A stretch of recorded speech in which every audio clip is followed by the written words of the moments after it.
that I mentioned before. And that is an extra large baobab tree, just like the one we saw before. And as you can see, it's tapping into that water resource that I mentioned the tree has within it. But don't forget those elephants, friends, right over there on the left. Elephants are a matriarchal society, which means girls do run the show. That's right. The boys will stay with mom until about 13 to 15 years of age until they decide she is not cool enough, and they'll decide to go out on their own until they are deciding to mate. Now what's incredible about the elephants are those chunks you see upon their snouts. Those chunks alone have 100,000 different muscles in them alone. So they're incredible utility tools for the animals. It's how they get their food, it's how they give dust baths, it's even how they get the water they need. You're correct, my friend. Those are flamingos. These are greater flamingos. And despite their name, they're not any better than the other members of the flamingo family. They're just the lightest shade of pink. You might notice some of them are ducking their head underneath the water. They're actually getting to the brine shrimp that gives them that pink color all throughout their lives. So they're getting their meal and their color at the same time.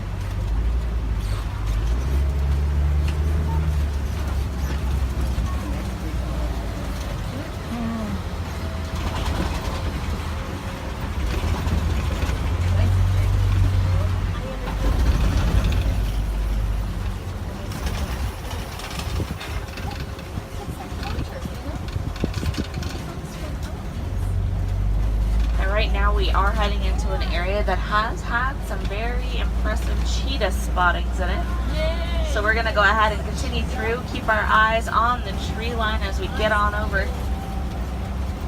Fun fact, today is National Cheetah Day. So let's celebrate together and spot some. Pity laughs are my favorite, thank you.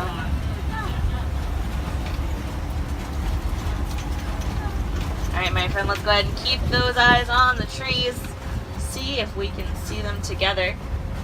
Now, cheetahs are the fastest land mammal on the face of the planet. 0 to 60 in 3 seconds.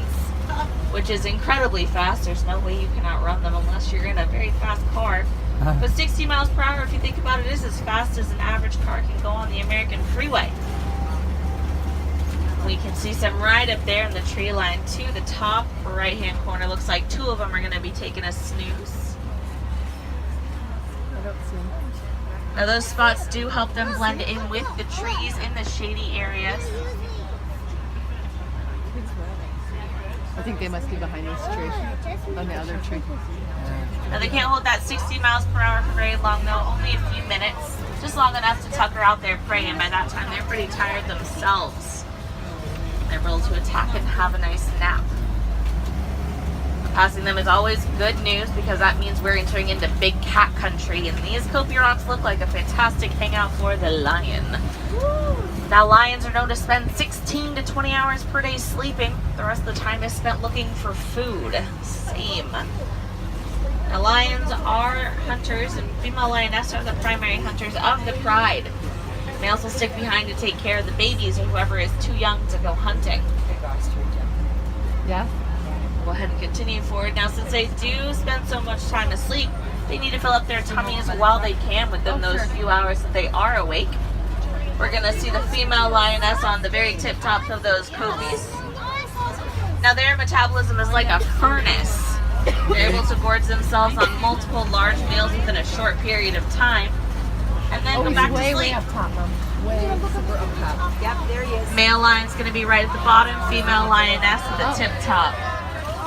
Oh, they're beautiful. Boy, their animals are in really good shape. Now the males will be the ones with those beautiful manes around their faces, and those manes are actually determined by the level of testosterone the male carries in his body. That's why the female does not have a mane at all. She doesn't have enough testosterone. It also helps determine the color of the mane. They can be anywhere from a sandy blonde to a jet black. She's pretty. Now, can anyone guess the Swahili word for lion? Simba. You're right, Simba. Swahili word for lion is indeed Simba.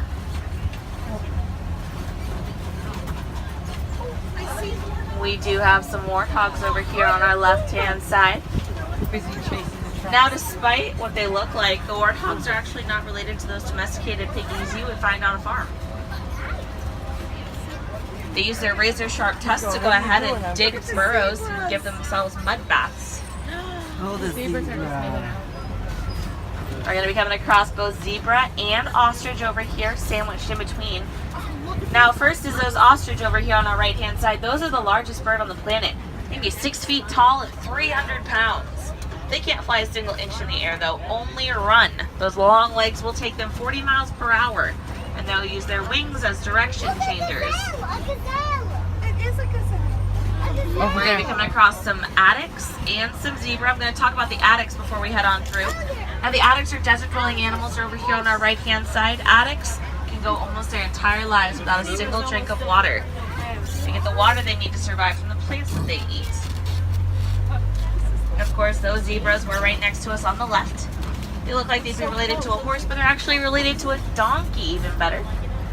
They have very strong hind legs and can break the jaw of any animal that is pursuing them, planning to make them their dinner. One of the hot debated topics around the zebra is what color are they if you take away their stripes? Well, I'm here to debunk that for you. They're black with white stripes. So now you have the information to win that debate every single time. Right now we're entering into a quieter area of the reserve. It's well known for traveling herds to come through. It's Magadi Glen, but I like to refer to it as the convenience store for the animals because they can get something to eat, something to drink, and then continue on their way pretty quickly. Looks like some scimitar horned oryx over here on our hillside to the left are joining us. They as well are desert dwelling animals, which means they do need to adapt to that dry climate. They can't go as long without water, only 6 months or so. Right here, those are yellow-billed storks, carnivorous birds. They will hang out around the crocodiles we saw before and pick up the bits of meat that they don't eat. Also pick up smaller birds, fish, even a frog or two.